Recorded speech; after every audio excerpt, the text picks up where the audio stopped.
You're listening to the Show We Go Baseball podcast.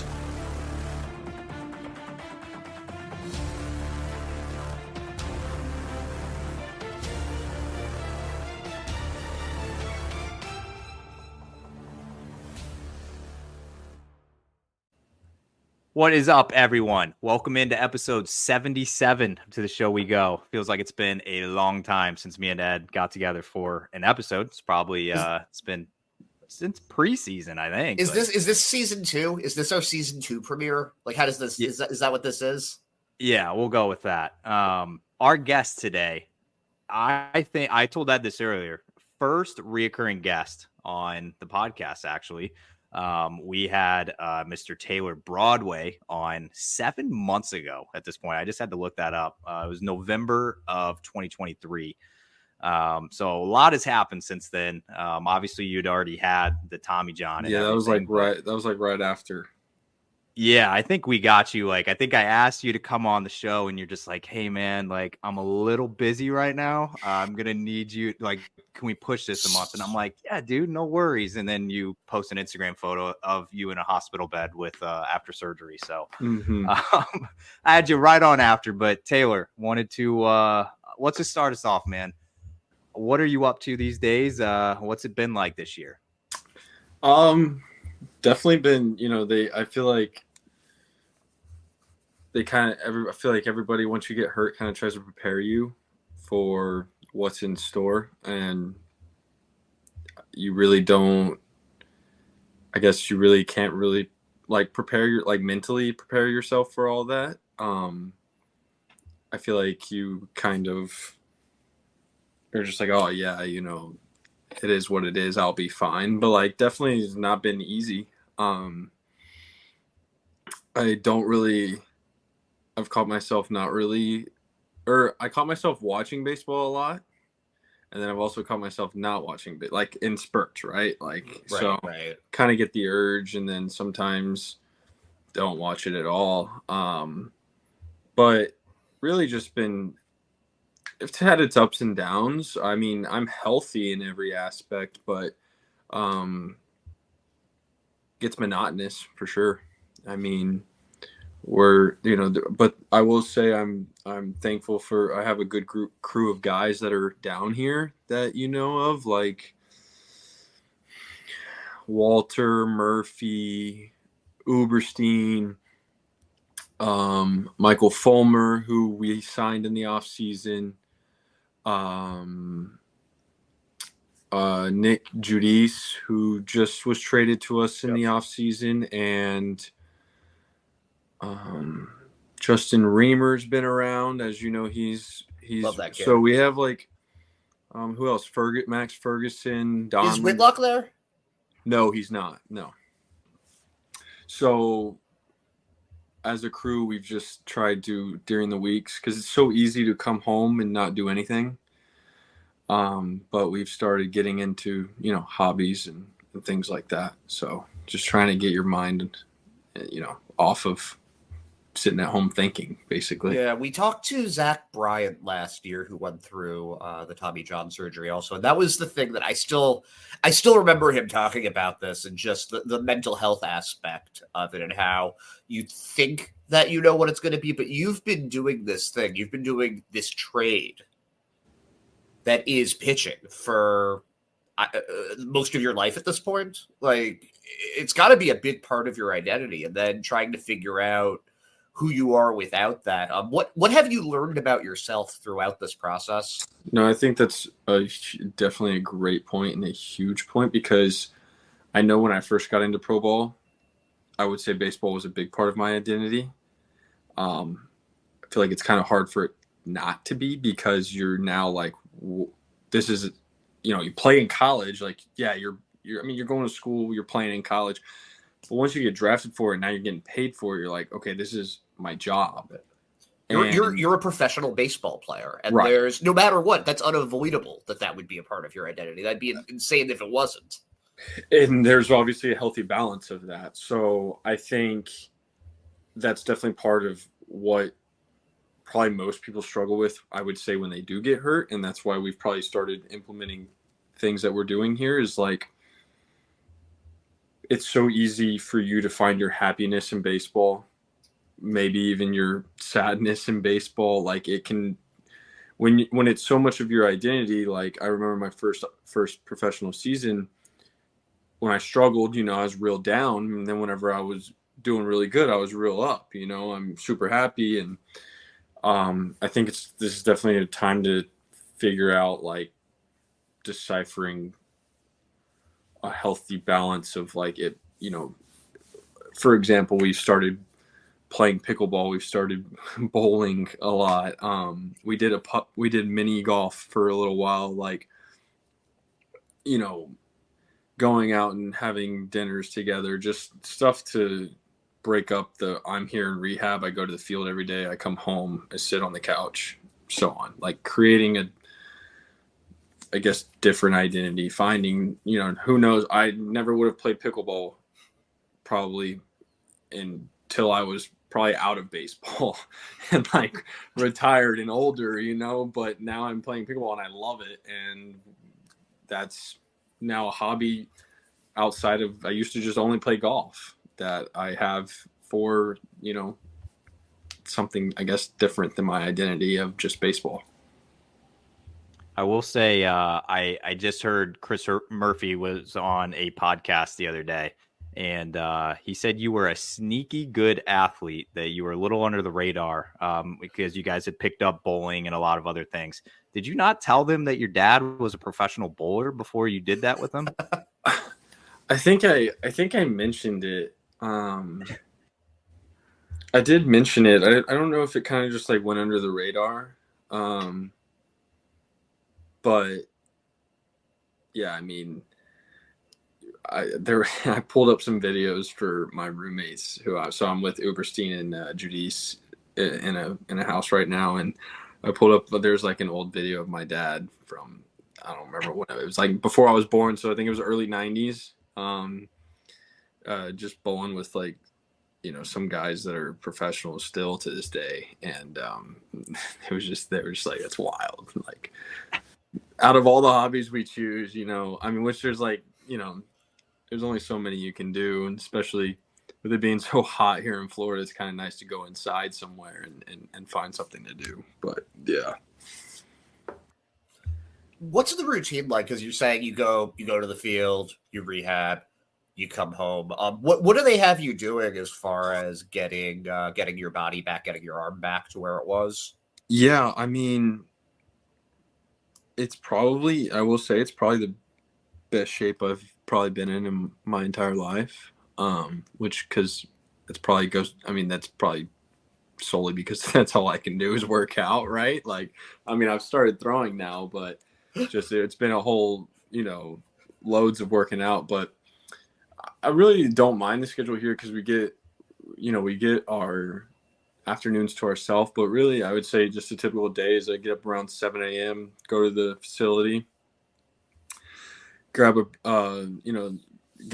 they have breakfast in the cafeteria, and then we'll go get some treatment in the morning, get stretched out, whatever that looks like.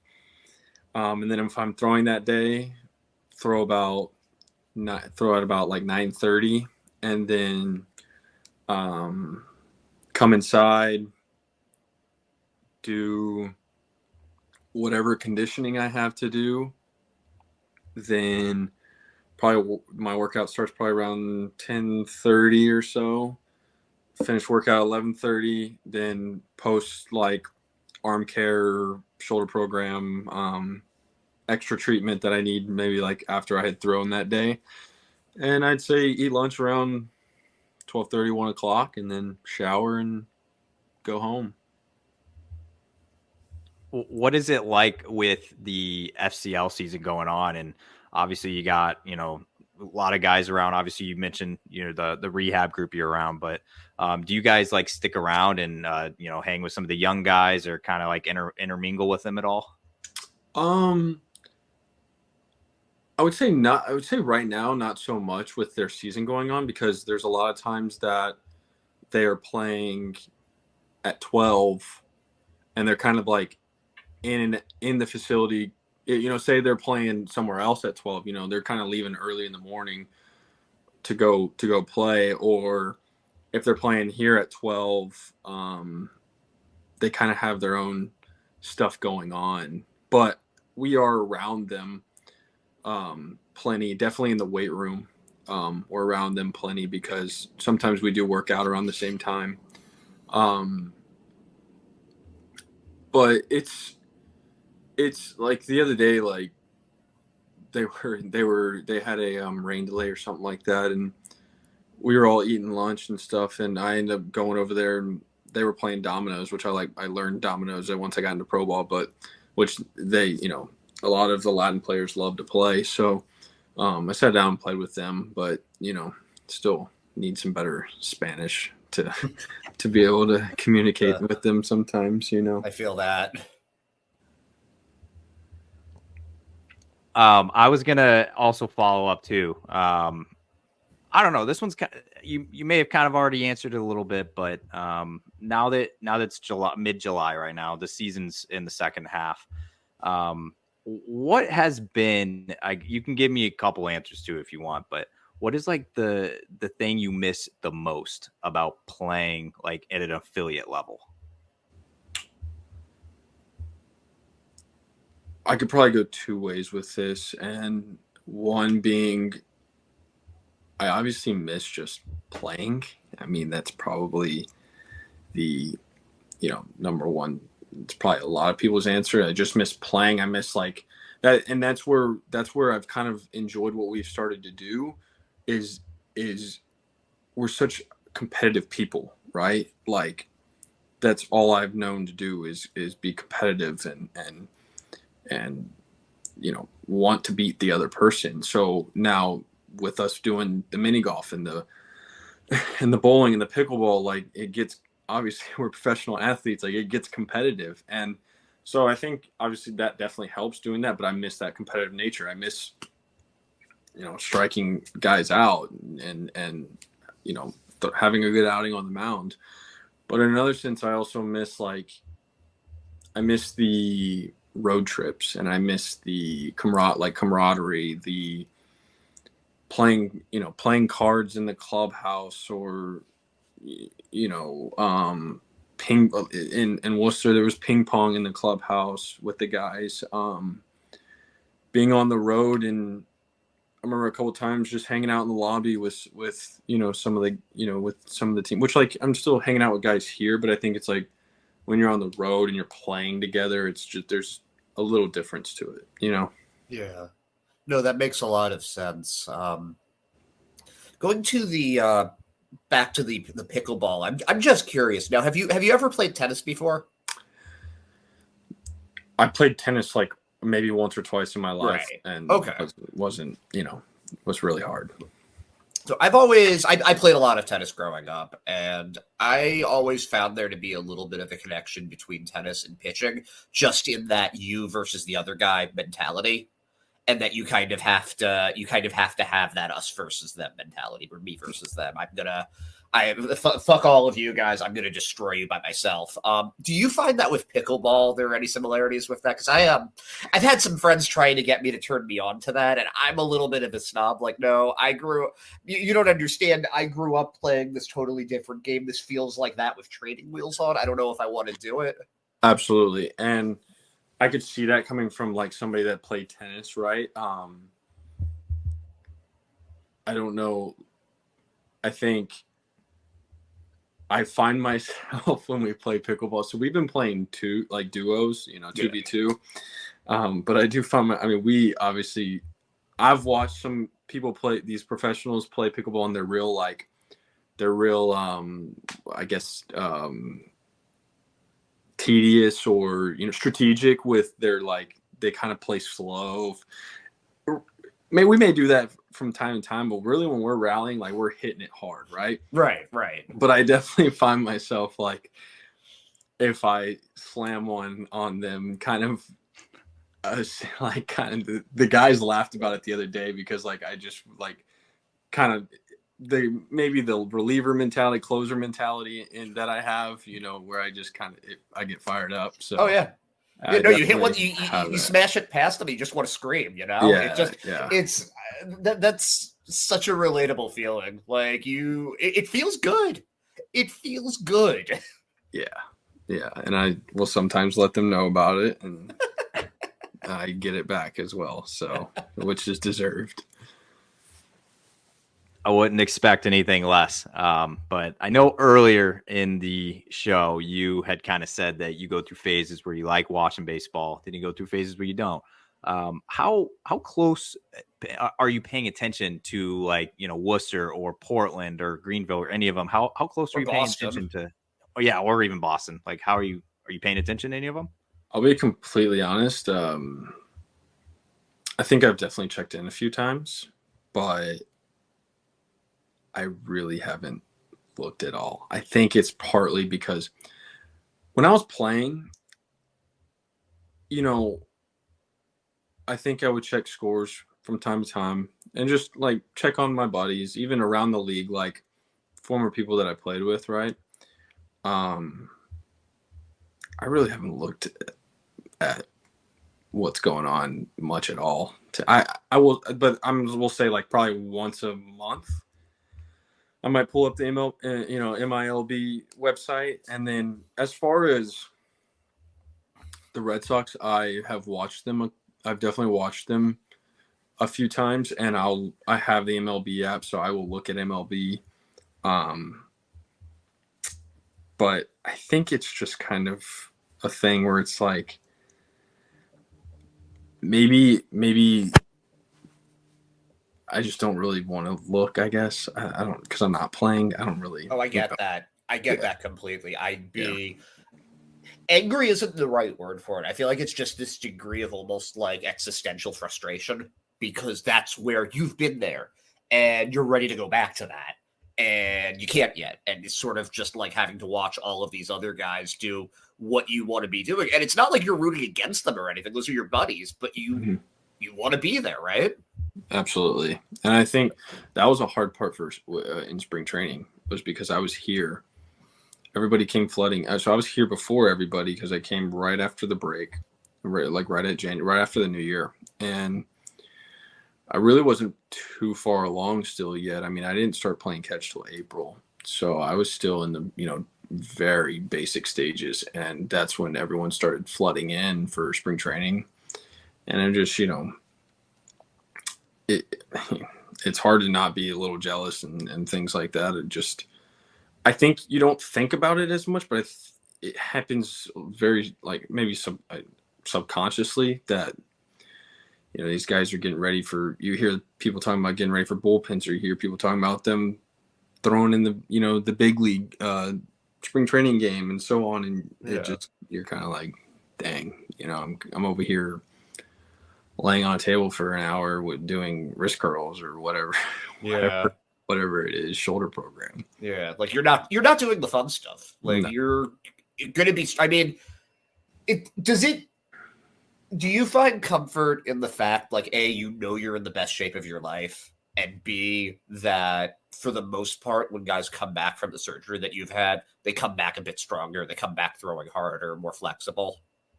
I think it's absolutely, yes, to answer your question. And I think it definitely, what am I trying to say? I've gone through a little bit of waves of, like, it's been hard to have that motivation for sure. Yeah. I'm not going to sugarcoat it. But at least for right now where I'm at, I think maybe seeing some progress. I've really, like, dialed in some of my nutrition, obviously the weight room stuff, and everything in between. And I think it's just, at times it's like once I kind of started feeling a little bit better and really taking that mental approach of, like, okay, this is the time that I could take that may turn my career around. This could be my last shot, hopefully, who knows, seriously, like, but I have next year to come in and hopefully be, stronger than I've ever been. And if the cards fall in the right place, then they do. But at least I just think, like, what better time to hone in on everything with all this time that I have now, So yeah, hearing you talk about that makes me think about I think both of them, you played with both of them, and they're in the majors now with the Red Sox this year. Cam Bouger and Zach Kelly, who both really went through a lot to get to where they are. I mean, with Kelly blowing out his elbow and having to come back from that, and then having that happen a second time last year, and then Bouger, everything that he went through. I mean, right. Being out of the game for 4 years. Do you look at their experiences and their success in the majors this year? And I'm not sure how much of it you've been watching, but I mean, these guys are your teammates. I'm sure you've at least seen it to an extent. Yeah, for sure. Do you look at that and almost think like, okay, if they can do that, I can do that too? Absolutely. And not taking anything away from them whatsoever. Boozer's story is incredible. I've been around Kelly a little bit. I didn't play with him. I don't think I ever actually played with him in Worcester. But I've been around him in camp and things like that. He's a great guy. I think it really goes to show that I think something that has been told to us, and it really goes to show that you could wake up one day and before you know it, like, you're up there and you're having success, and then you're there, right? Like, you've proven yourself. You've taken, advantage of the chances that you've been given, and that's all it takes, really, sometimes. And I sometimes think that it's the hardest part is almost like getting there, right? Like, I think we're all so talented. I would say a lot of guys in AAA can pitch in the big leagues and have success. I think it's right time, right place, right time of just getting there. And I think a lot of guys, if they got there, would have success. I mean, we're all super talented, but they've obviously are having great years. And yes, it gives me hope that, obviously, instilling that confidence that, my life could change if things go the right way, and I can just cliche to say, but control what I can control and throw hard and throw strikes. I mean, there's so much truth to that, though. Not only control what you can control, but the level of talent at AAA, it's a holding tank. It's a holding tank for the young guys that are coming up, and it's a holding tank for the guys that have been there and aren't there now, but they've shown that they certainly were able to get there. And it's almost like playing the lottery in some ways. You guys have already come so far. You guys already have this incredible ability that you've proven over and over again. You wouldn't be up there. I don't think anybody gets to AAA by accident. I don't think anybody gets to AA by accident. You have to earn that. I think those are those are the maybe outlier leagues. I don't know how you want to call it, but yeah. There's a guy that I talked to, and I just remember this. I think it was 2013. He played for the Braves one year, but he goes, "That's where you separate the men from the boys with AA." And that's I don't know if that's still true, just since they've gotten rid of short season A and everything, but that's always been traditionally the cutoff there. Is like, if you made it to AA, you're a really good player. You've done something. And then AAA, you're just in that holding tank. And it's the mental struggle of that. And I don't know if struggle is the right word, but that's got to be so tough. Just knowing that you have this ability, are you ever going to get the opportunity? And then once you've been given it, like, how long does that even last for? That's so much. Absolutely. For any person. I think, I think it's one of those things where if you would have told my even senior year high school self, like, I would be, I have to really think about that sometimes. Like, I do, because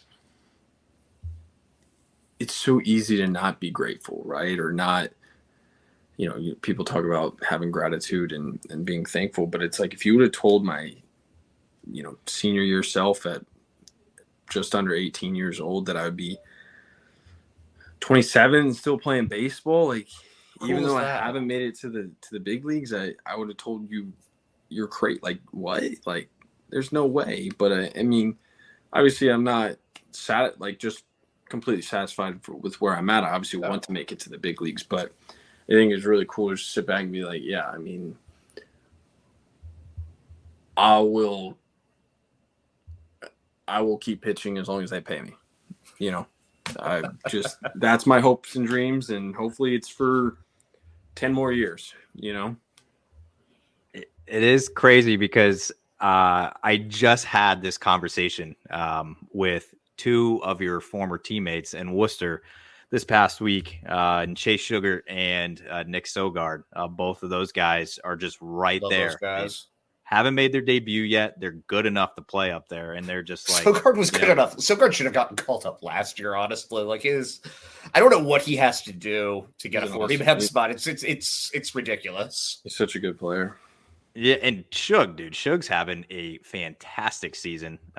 He's got a new sweeper that's running 24 inches. Like Trace was just going in detail about it for like 5 minutes the other day. But it's like those guys, though, like just like what you were saying, is like everybody there is good enough, and it's just like they could be playing up there. And it's and to think about that, I went back and look at your because I was kind of doing some looking back with the draft being this past week. Like you only got drafted in 2021. So it's like it's pretty recent. Like 3 years ago. I was an older guy, though. Yeah. That's the only thing. I mean, I think I was drafted at 24. Like I was. I think Drew Earhart was 26 in AA. Yeah, but so it happens. That's all I'm saying. Like sometimes there are older guys. Sometimes guys make their look at Boucher, 32-year-old rookie. Yeah, and I mean, Taylor, you made it to AAA like in 2 years after you got drafted. You started the year in Worcester in 2023. So it's like, I don't know. It is kind of crazy to look at it because I don't know how, like Ed was saying, like, without short season and stuff, and it might be new with like the domestic reserve list, like being shortened and all that. But getting to AAA 2 years after you get drafted, even like 10 years ago, is like impressive. So, yeah, I don't know, but I don't know where I was going with that. But I did have a question about the scar. Are you planning on getting a tattoo on it or anything, like the old Jobber Chamberlain or anything? No, I don't plan on it. I have one tattoo, and it's on my left wrist. And I've thought about maybe possibly having another tattoo from time to time, but I've always thought I'm just going to keep it left side. I don't really want to get a tattoo on my arm. I don't know. Don't want to mess with the moneymaker. Yeah, I guess. How is she looking now? Wrist? It's really good, actually. Oh shit! Like it kind of like makes it look darker right now, but I feel like when you're in person, it really. I don't really. If you were to be far enough away from it, I don't know if I'd notice it. Honestly. Yeah. I feel like that's like technology, like advancing, because like I feel like 10, 20 years ago, it was like real gnarly looking.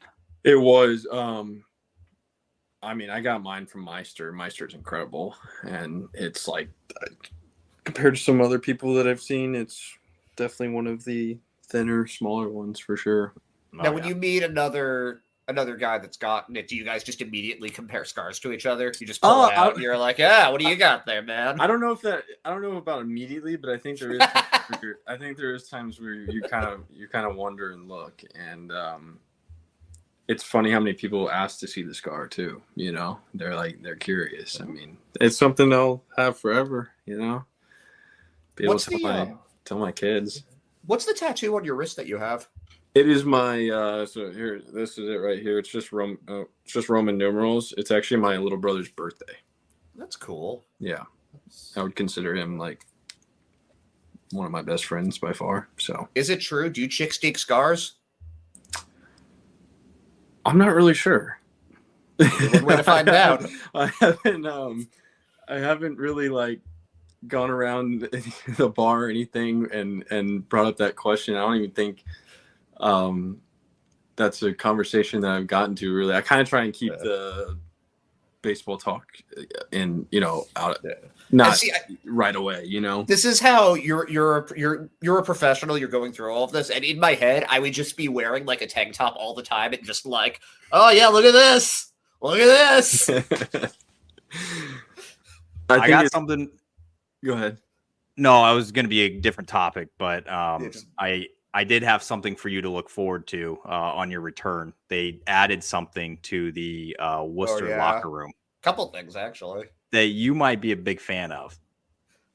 Well, other than the pets, they have like an ant farm in there. That's not really what's very exciting. That on Twitter. That's a little too weird for me, but they added a Jamie golden Westbrook. tea. Oh, I think I saw your tweet on that. It was who bought? I think Grissom bought it. Grissom bought Grissom, yeah. Wow. And I guess Isaiah Campbell bought is like a cappuccino machine or something. Oh Yeah, wow. They're running out of space. They're doing it big this year. It looks a lot different than when I'm you missing were out. last there. Dude, it's incredible. Is the golden tea like a hot commodity right now? Dude, every single time I walked in there last week, Brad Keller was constantly on it, and then I've seen Nathan Hickey's been on it a ton. It's a hot commodity. Does Shug play it? I feel like he does it. I never see him playing it. He's a big golf guy. Yeah, but he's taken his locker room clubhouse leader thing very seriously, which I applaud him for that, by the way. But he's kind of the guy now. Like he's been there since 2022, I think. So he's kind of taking that a little serious. He's got the corner locker in the far corner, so he can watch everybody. He'll let you know about it too. That's my guy. All right, Ed. We're coming to the end of this. What do we have to finish us off? What do we have to finish us off? Jeez, you make this sound like something horrible's about to happen. Trade deadline's coming up. You've been traded. What's going through for a lot of these minor league guys right now that might be players to be named later, or they might be a prospect that if you go on Twitter, you'll see your name thrown into an offer and you're like, who is this person talking about me? Like, what are these guys going through right now? What were you going through at the deadline when you were dealt? I think really you don't really expect it, right? You're like, I mean, it's one of those things where it's like, okay, you're in this organization, and maybe even the way I thought about it was like, oh, that'll never be me. One of those kind of things where you're like, that won't happen. There's no way that's gonna happen to me. Like, White Sox drafted me. I'm with the White Sox through. You're a White Sox, right? Until you wake up, or it's post game one day and you get called into the manager's office. It's like, you got traded to the Red Sox. You're going to Portland. Or I get a call and tell me I'm going to Portland. So from Alabama. Yeah, I mean, just complete difference. But I think I can't speak on behalf of like maybe some of the top prospects, which those are probably more so the guys that get in those blockbuster trades, I guess you would call them. Hypotheticals, yeah. I don't really know, but I think for majority of us, it just kind of you don't expect it, and I think especially for me, even with the player to be named later thing, and I might have talked about this before. It's like we completely forgot about that trade happening and there being a player to be named later, and then 30 days later or whatever the deadline was, they called on me, and so I think for a lot of them, like especially when you're in season. Like you're just playing, like you're playing. Yeah.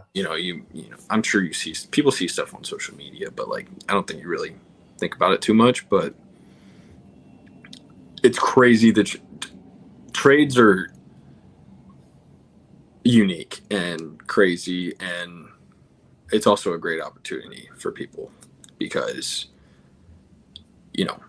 for a prospect that gets traded for a big leaguer or so on and so on, I'm sure y'all know this, but it just adds a little bit of a asterisk in your resume or, star. So it's kind of wild.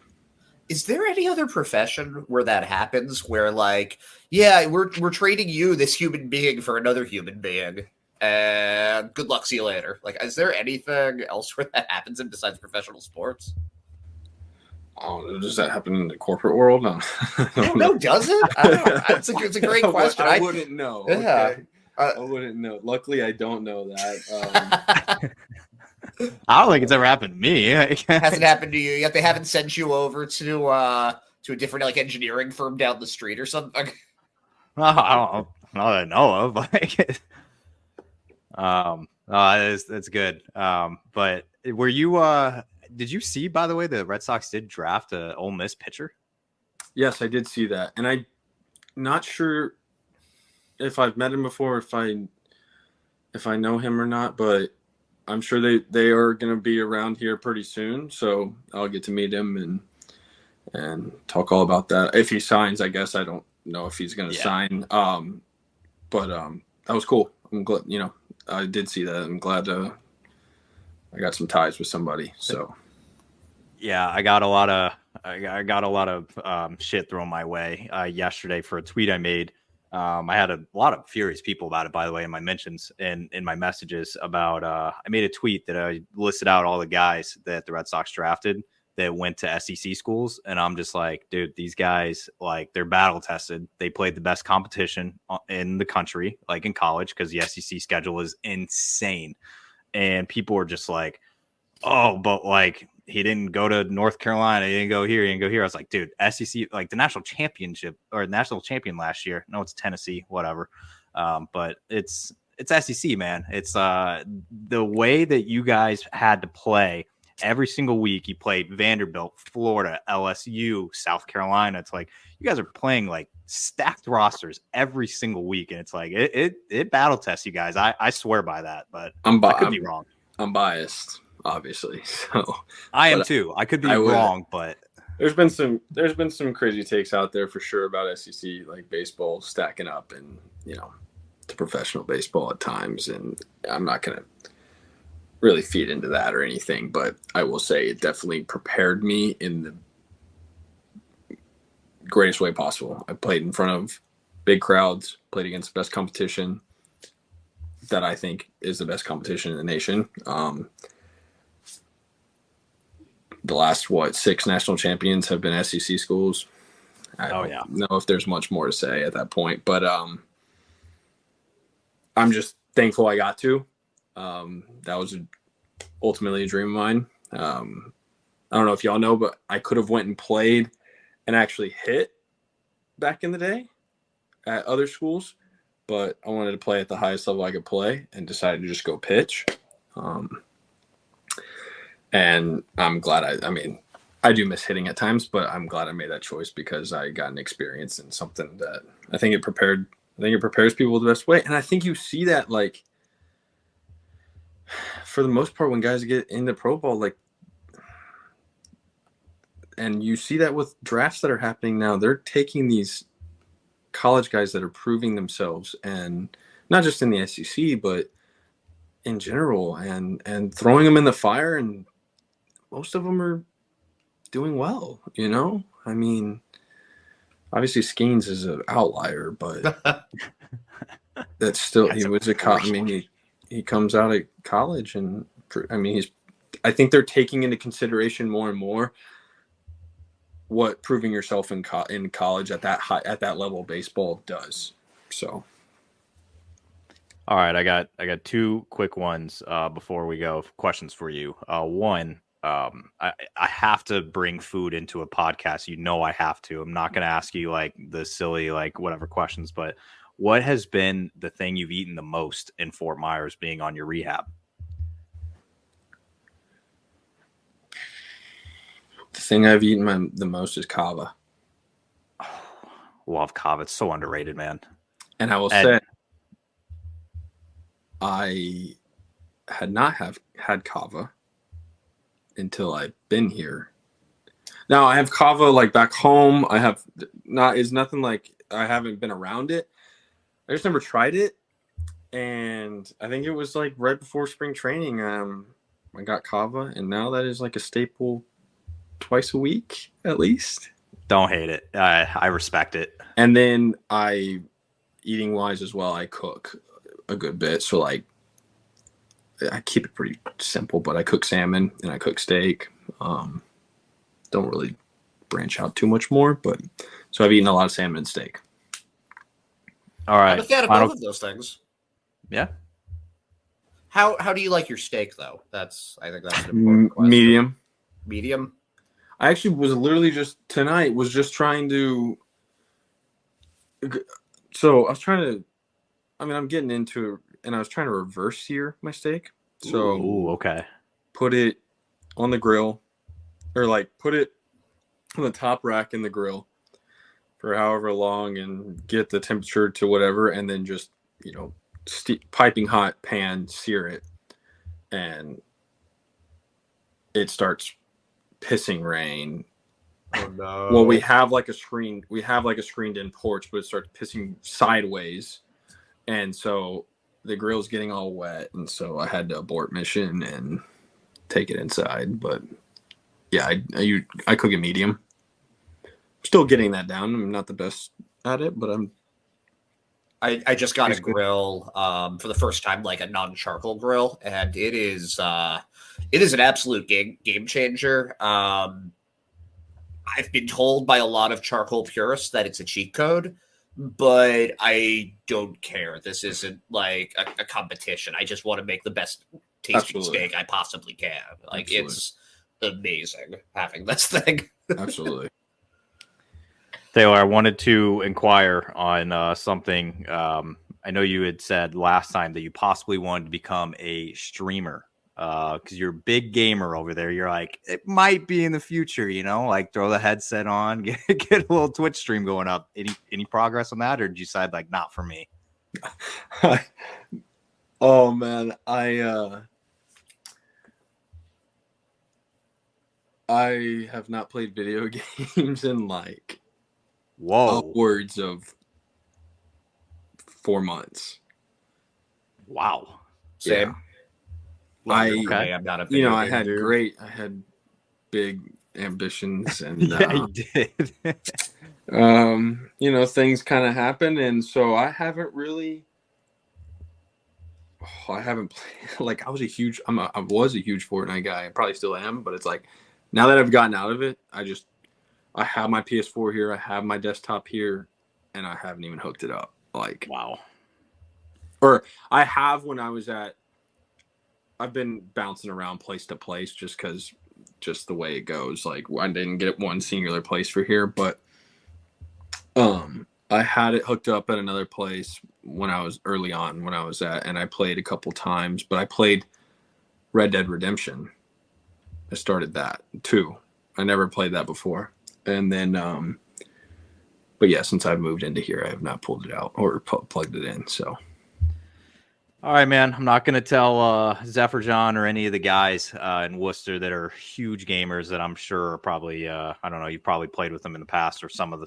I did play with Zeph quite a bit in the past, yes.